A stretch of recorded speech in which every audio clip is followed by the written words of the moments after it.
à tous, ravi de vous retrouver pour ce rendez-vous d'information francophone sur Al-Oula à la une ce vendredi.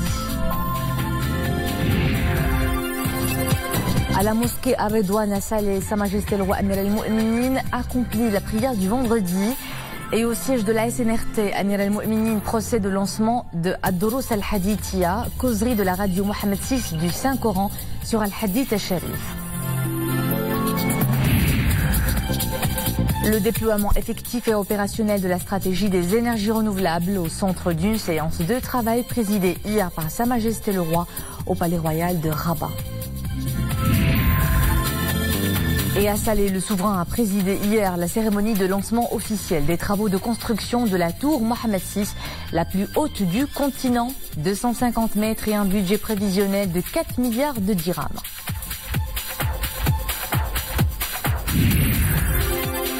Dans la page santé de ce journal, focus sur une maladie rare et méconnue au Maroc, la mucoviscidose, un trouble des voies respiratoires et du système digestif. Nous en ferons le point dans un instant. Sa Majesté le roi Mohammed VI, Amir al-Mu'minin, accompagné de son Altesse royale le prince héritier Moulay el-Hassan, a donc accompli la prière du vendredi à la mosquée Ar-Redouane à Salé. Dans son prêche, l'imam a souligné que le Saint-Coran et le hadith du prophète Sidna Mohammed valorisent la science et portent haut ses couleurs. Mais en dépit des efforts déployés par les oulémas et les érudits pour les compiler, vérifier leur crédibilité et les transmettre aux générations futures des croyants, les hadiths du prophète ont fait l'objet de plusieurs tentatives de falsification, dont le sillage des crises et tourmentes vécues par les musulmans. L'imam a expliqué que le travail d'authentification et de vérification des hadiths nécessite une bonne connaissance des règles de la science et une objectivité à toute épreuve. Assalamu alaikum. Et justement, Amir al-Mu'minin a lancé une initiative édifiante en la matière. Au siège de la Société nationale de radiodiffusion et de télévision, Sa Majesté le roi Amir al-Mu'minin, accompagné de son Altesse royale le prince héritier Moulay el-Hassan, a procédé au lancement des causeries de la radio Mohammed VI du Saint-Coran sur Al-Hadith al-Sharif, Ad-Durous al-Hadithia. Ce programme s'inscrit dans le cadre des hautes orientations et instructions royales en vue d'éclairer au sujet de l'authentification de la tradition et des paroles du prophète et leur protection en tant que deuxième source de l'islam. Ad-Durous al-Hadithia, c'est un programme religieux qui s'inscrit dans le cadre de hautes instructions et orientations royales en vue d'éclairer les gens au sujet de l'authentification de la tradition et des paroles du prophète, prière et salut sur lui, ainsi que leur protection en tant que deuxième source de l'islam après le Saint-Coran. À cette occasion, Sa Majesté le roi Mohammed VI, Amir al-Mu'minin, a donné au siège de la Société nationale de radiodiffusion et de télévision, la SNRT, le signal pour l'enregistrement et la diffusion de la causerie inaugurale animée par le secrétaire général du Conseil supérieur des ulémas, le professeur Mohammed Issef. Le programme des causeries de la radio Mohammed VI du Saint-Coran sur Al-Hadith al-Sharif ambitionne de mettre en valeur l'unité cultuelle de la nation marocaine et de parer contre les tentatives de falsification de la tradition et des paroles de Sidna Mohammed, paix et salut sur lui. Ces causeries ont pour objectif principal d'informer les gens sur Al-Hadith al-Sharif en général et de les protéger contre les méfaits de l'ignorance en la matière, ainsi que contre les courants qui diffusent des hadiths mensongers à des fins idéologiques dans les médias et particulièrement via le réseau Internet. أيها السادة أيتها السيدات، تفضل مولانا أمير المؤمنين صاحب الجلالة الملك محمد السادس نصره الله. Le Conseil supérieur des ulémas et Dar al-Hadith al-Hassaniya, qui relève de l'université Al-Qarawiyyin, sont chargés de la réalisation scientifique de ce programme. Quant à la réalisation technique et à la diffusion, ils seront pris en charge par la chaîne Mohammed VI pour le Saint-Coran à Sadissa et la radio Mohammed VI pour le Saint-Coran. Les émissions prendront plusieurs formes, à savoir des causeries introductives générales qui traiteront notamment des recommandations du prophète, paix et salut sur lui, au sujet de la transmission de ses paroles, des compagnons du prophète et leur éthique en la matière, de la méthode de l'imam Malik dans l'authentification du hadith et de la collection du hadith et de sa codification. Ces causeries introductives s'intéresseront également à la méthode des fondateurs des doctrines, dont l'usage du hadith, aux partisans des factions déviées et leurs mésusage du hadith, à la sollicitude des rois du Maroc pour le hadith, à l'intérêt des ulémas du Maroc pour le hadith et au hadith dans les réseaux sociaux et l'internet aujourd'hui. Les émissions prendront aussi la forme de causeries d'orientation dans laquelle un spécialiste du hadith choisit et traite des exemples de hadith de différents degrés d'authenticité et d'illustration, et de causeries interactives animées par un spécialiste du hadith, accompagné par un animateur de télévision ou de radio, répondant aux questions du public au sujet du degré d'authenticité des hadiths. Plusieurs moyens de réception des questions pour l'émission interactive seront mis à disposition, notamment un téléphone avec répondeur pour enregistrer les questions, une adresse e-mail et une application WhatsApp. Et ces causeries seront diffusées simultanément sur la chaîne de télévision Assadissa, la radio Mohamed VI du Saint-Coran, Internet et sur les réseaux sociaux.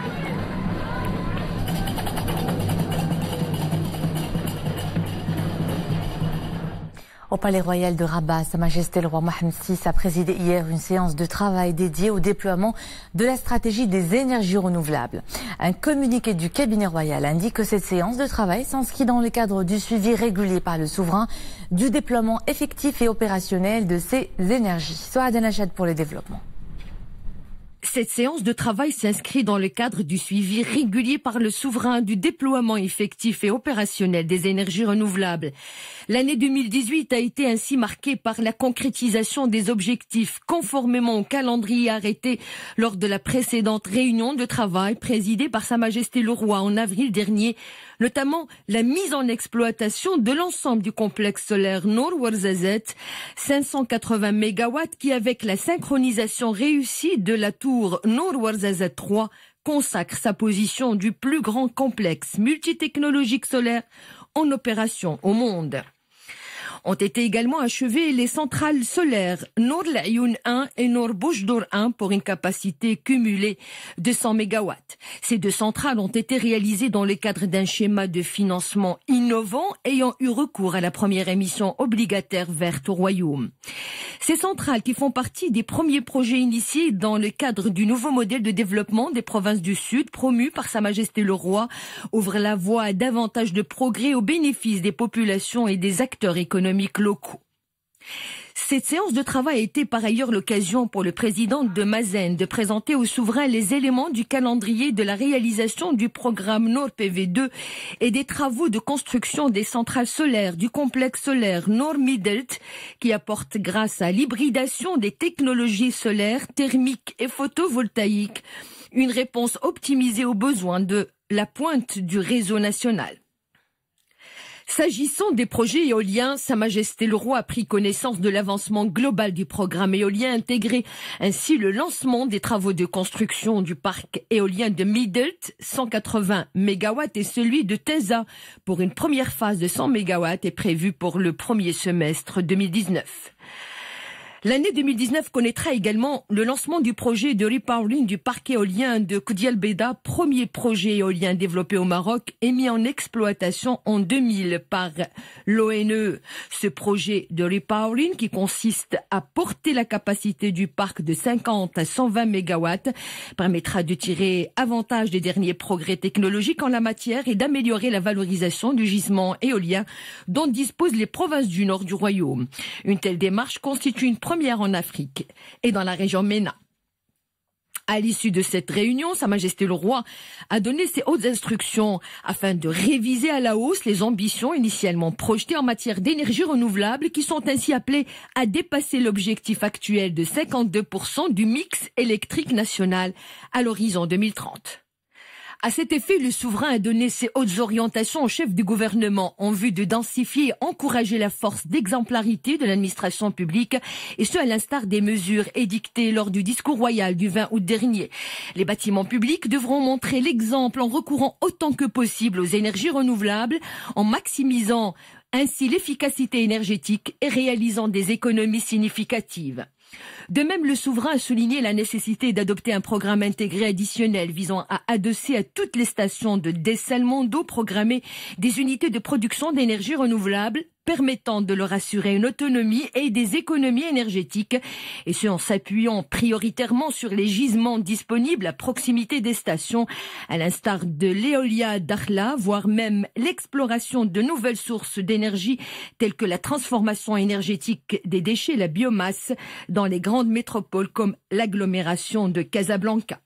Au terme de cette séance de travail, Sa Majesté le Roi, tout en se félicitant des réalisations enregistrées à ce jour, a tenu à rappeler qu'en se basant sur une stratégie pertinente et audacieuse, tout projet déployé de façon responsable et rigoureuse ne peut que se traduire en dynamique vertueuse de développement et de progrès. On prit part à cette séance de travail le chef du gouvernement, M. Saad El Othmani, les conseillers de Sa Majesté le Roi, M. Fouad Ali El-Himma et Yassir Znaghi, le ministre de l'économie et des finances, M. Mohamed Ben Chaboun, le ministre de l'énergie, des mines et du développement durable, M. Aziz Rabbah, la directrice générale de l'Office national des hydrocarbures et des mines, Mme Amina Ben Khadra, le président du directoire de l'agence marocaine pour l'énergie durable, Mazen, M. Mustafa Bakouri, et le directeur général de l'Office national de l'électricité et de l'eau potable, M. Abdelrahim El-Hafidi. Toujours hier, Sa Majesté le Roi a présidé à Salé la cérémonie de lancement officiel des travaux de construction de la tour Mohamed VI. Une tour qui symbolisera l'émergence et le rayonnement des deux villes jumelles, Rabat et Salé, de par ses composantes économiques et architecturales. Elle sera la tour la plus haute du continent, 250 mètres et un budget prévisionnel de 4 milliards de dirhams. Mohamed El-Jkar. C'est sur la rive droite du Bourgreg, dans la préfecture de Salé, que sera réalisée la future tour. Un projet d'envergure qui s'inscrit en droite ligne des objectifs du projet d'aménagement de la vallée du Bourgreg, l'une des principales composantes du programme intégré de développement de la ville de Rabat. Rabat, ville lumière, capitale marocaine de la culture. Culminante à 250 mètres de hauteur, la future tour sera réalisée par le groupe Banque marocaine du commerce extérieur, BMCE Bank, pour un budget prévisionnel de l'ordre de 4 milliards de dirhams. La future tour intégrera dans sa conception les meilleures pratiques d'éco-construction ainsi que des technologies de nouvelle génération. Elle sera dotée notamment de filtres solaires, de panneaux photovoltaïques et d'une ventilation naturelle, ce qui permettra une meilleure efficacité énergétique en droite ligne des engagements du Maroc en faveur du développement durable. À l'occasion de cette cérémonie de lancement officiel des travaux de construction du projet, cérémonie présidée par Sa Majesté le Roi Mohamed VI, le président directeur général de la Banque marocaine du commerce extérieur, BMCE Bank, a prononcé une allocution devant le souverain dans laquelle il a formulé le souhait que Sa Majesté le Roi veuille bien accorder sa bénédiction royale à cette tour en la baptisant de son auguste nom, Tour Mohamed VI. Othman Beljelloun a également souligné que des études préliminaires multidimensionnelles ont été préalablement réalisées ces 2 dernières années. Majesté, depuis le 9 mars 2016, où votre auguste Majesté a procédé à la pose de la première pierre de ce projet, nous avons dû prendre le temps nécessaire pour mener des études préliminaires, multidimensionnelles, géologiques, techniques, architecturales. Pour sa part, le président du conseil d'administration du groupe BESIX, une des entreprises du consortium en charge de la construction de la tour Mohamed VI, a rappelé l'expertise internationale de BESIX en la matière, notamment la construction de Burj Khalifa de Dubaï, la plus haute tour du monde. Dans votre pays, nous avons été impressionnés par le dynamisme du royaume et le grand professionnalisme de nos collaborateurs et nos interlocuteurs ici au Maroc. La future tour comptera 55 étages. Elle abritera une composante bureau, une partie résidentielle, un hôtel, alors que les 4 derniers étages accueilleront un observatoire. Et cette multifonctionnalité fera du projet un investissement porteur, un véritable levier de succès pour son environnement et une source de confort et d'ergonomie pour ses résidents. À cette occasion, le PDG de la BMCE Bank, Othman Beljelloun, a remis à Sa Majesté le Roi Mohamed VI une maquette miniature de la future tour.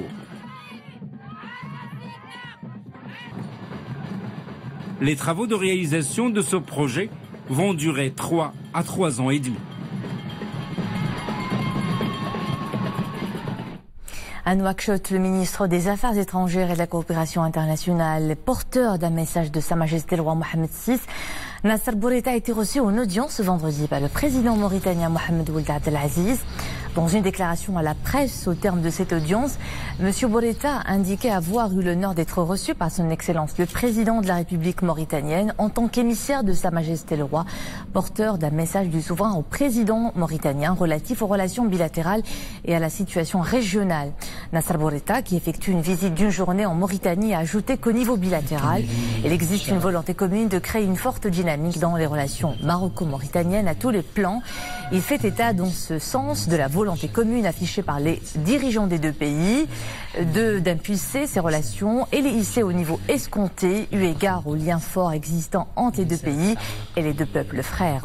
Le ministre a relevé à cet égard que des changements importants auront lieu à l'avenir dans le cadre de cette dynamique voulue par Sa Majesté le roi et le président mauritanien.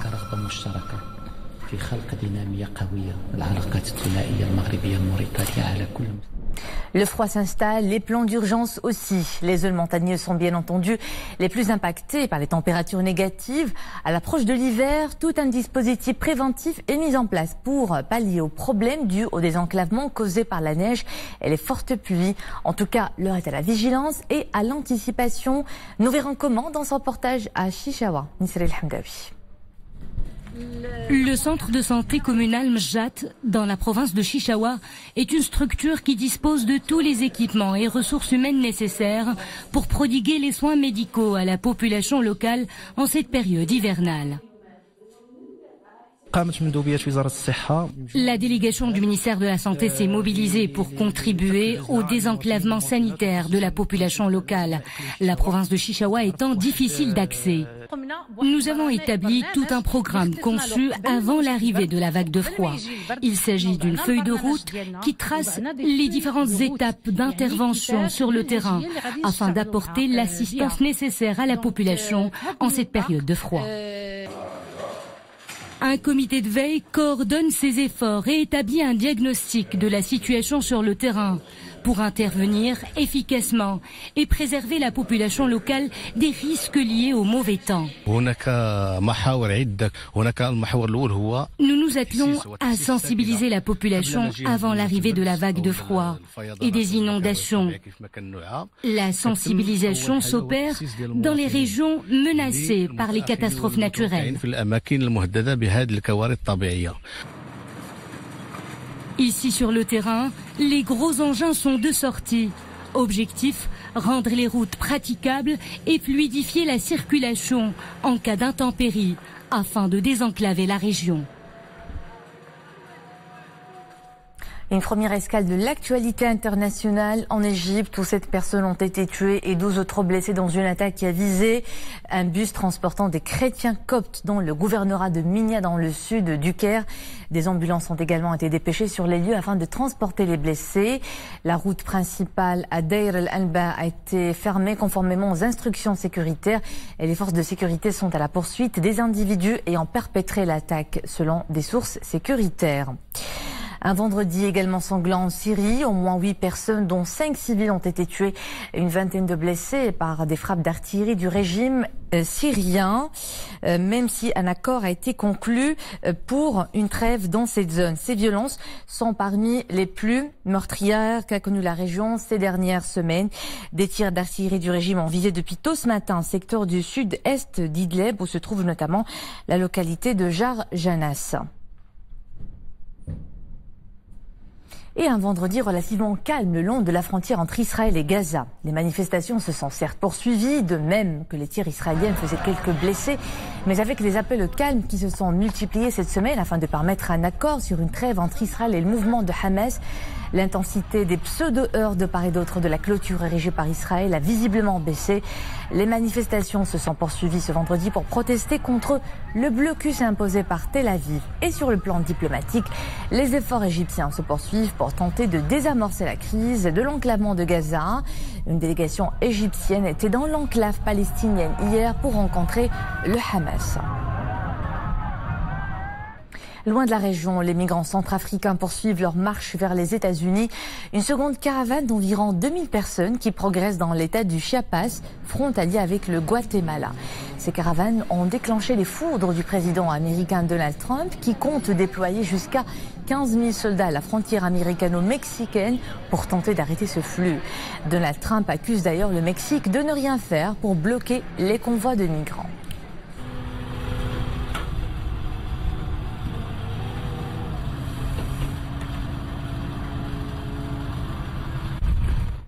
On en arrive à la page santé avec ce focus sur une maladie rare et méconnue au Maroc, la mucoviscidose. Une maladie génétique qui touche les voies respiratoires et le système digestif. Chez nous, elle intéresse une naissance sur 4500 et à ce jour, il n'existe aucun traitement curatif. La prise en charge est lourde et onéreuse. Qu'en est-il justement? Réponse dans ce reportage de Mahdi Chtaibi, Asma Tazi, Nisri El-Hamdawi. Marwa, 1 an et demi, se rend tous les jours chez sa kiné. Cette thérapie l'aide à évacuer les sécrétions bronchiques. Marwa est atteinte de mucoviscidose, une maladie génétique rare qui touche principalement les voies respiratoires et le système digestif. Pour la maman, la prise en charge médicale de sa fillette est un véritable parcours du combattant. Ma fille exige une attention particulière. Chaque matin, je l'emmène faire sa séance de kiné. Et pour cela, je dois parcourir 17 km avant d'arriver au village. Vous ne pouvez pas imaginer ce que j'endure. Ces médicaments sont introuvables au Maroc. Heureusement, l'association de mucoviscidose me fournit gratuitement son traitement qu'elle se procure de l'étranger.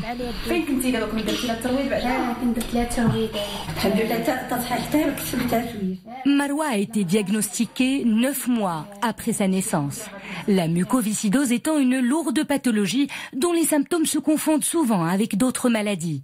Fort heureusement, cette mère a eu la chance de croiser le chemin de l'association marocaine de mucoviscidose. Une aubaine pour cette fillette qui reprend une vie normale, ou presque. La petite Marwa, malheureusement, le jour quand on l'a connue, elle était dans un état déplorable. Elle était dans un état de dénutrition très grave. Donc très très mince, bien sûr, l'état d'un enfant qui est dénutri. Donc ça, ils sont facilement détectables parce que vraiment on les voit avec son âge. Elle devait avoir 1 an et 3 mois, je pense. Et donc son poids n'allait pas du tout avec l'âge qu'elle avait. Donc on a tout de suite su qu'elle devait avoir une bonne prise en charge nutritionnelle. Donc au niveau de l'hôpital, il y avait une prise en charge du côté respiratoire, du côté nutritionnel. Malheureusement, ça n'a pas pu être fait. On manque malheureusement d'informations de ce côté-là au niveau du Maroc par rapport à la prise en charge nutritionnelle dans le cas de la mucoviscidose. Au Maroc, la mucoviscidose touche 1 sur 4500 naissances. La maladie est traitable, mais non guérissable. Sa prise en charge multidisciplinaire est très lourde et coûteuse. C'est une maladie chronique, une maladie qui demande une prise en charge pendant toute la vie. Donc c'est une maladie qui demande des séances de kinésithérapie, donc pour évacuer les sécrétions épaisses que le malade n'arrive pas à expectorer, à rejeter tout seul. Ça nécessite une antibiothérapie adaptée, en particulier vis-à-vis de cette méchante bactérie, entre guillemets, le pseudomonas. Ça nécessite une supplémentation en vitamines. Le traitement est très très coûteux parce que, surtout l'antibiothérapie, les bilans qu'il faut faire, il faut tout le temps évaluer la fonction respiratoire, faire un scanner. Le ministère de la Santé a élaboré une stratégie pour une prise en charge optimale des maladies rares. Mais semble-t-il, la mucoviscidose ne figure pas encore dans cette stratégie. Le ministère de la Santé est conscient de la problématique des maladies rares. C'est dans ce sens qu'elle a élaboré depuis 2010 2 programmes sanitaires pour le contrôle de 2 maladies rares prioritaires qui sont l'hémophilie et la thalassémie. Dans son plan 2025, le ministère de la Santé a réservé un axe parmi 25 axes stratégiques réservés à l'élaboration et la mise en œuvre de nouveaux programmes sanitaires, dont un sera consacré au contrôle d'autres maladies rares. En attendant que la mucoviscidose intègre le plan de santé prioritaire 2025, La maman de la petite Marwa, tout comme bien d'autres parents de malades, n'ont d'autre choix que de prendre leur mal en patience, tout en gardant le sourire, synonyme d'espoir en de meilleurs lendemains. Elle a volé la vedette lors du concours des filles de lecture arabe à Dubaï, représentant son pays, le Maroc, de la meilleure façon qui soit. Maryam Amjoun est la prodige lauréate de ce prestigieux concours à seulement 9 ans et s'est nettement démarquée parmi plus de 10,5 millions de participants du monde arabe. Maryam a été accueillie avec triomphe à son retour en milieu de journée au Maroc. Mounia Marouche. La jeune lectrice insatiable est accueillie en grande pompe. Cette fille au talent incontesté s'est distinguée par son intelligence, son esprit de synthèse et surtout sa rhétorique. Une prestation de prodige parmi 10,5 millions de participants au concours du défi de la lecture arabe à Dubaï. Une véritable consécration à l'échelle du monde arabe. C'est un sentiment indescriptible. Je suis très heureuse car j'ai bien représenté mon pays. À cette occasion, je conseille à tous les enfants de lire énormément. La lecture va enrichir leur culture générale et va leur permettre de bien comprendre le monde dans lequel ils vivent. Maryam Amjoun poursuit sa scolarité en 4e année primaire à l'école d'Akhla de Fès. Cette élève a baigné dans l'univers des livres dès l'âge de 5 ans. Elle est pleinement investie dans cette passion, sous les encouragements de ses parents. Nous sommes comblés de joie. Ce succès nous encourage à encadrer davantage Maryam et l'accompagner pour qu'elle puisse concrétiser d'autres exploits et relever d'autres défis. À peine 9 ans, Maryam a déjà à son actif 200 livres lus. Elle est presque habitée par une passion pour la langue arabe qui aiguise l'appétit de la jeune lectrice. Et c'est la fin de ce journal. Merci à vous de nous suivre. L'info est de retour à 20h30 avec Mohamed Reda Labidi. Au plaisir de vous retrouver demain. Bonne soirée.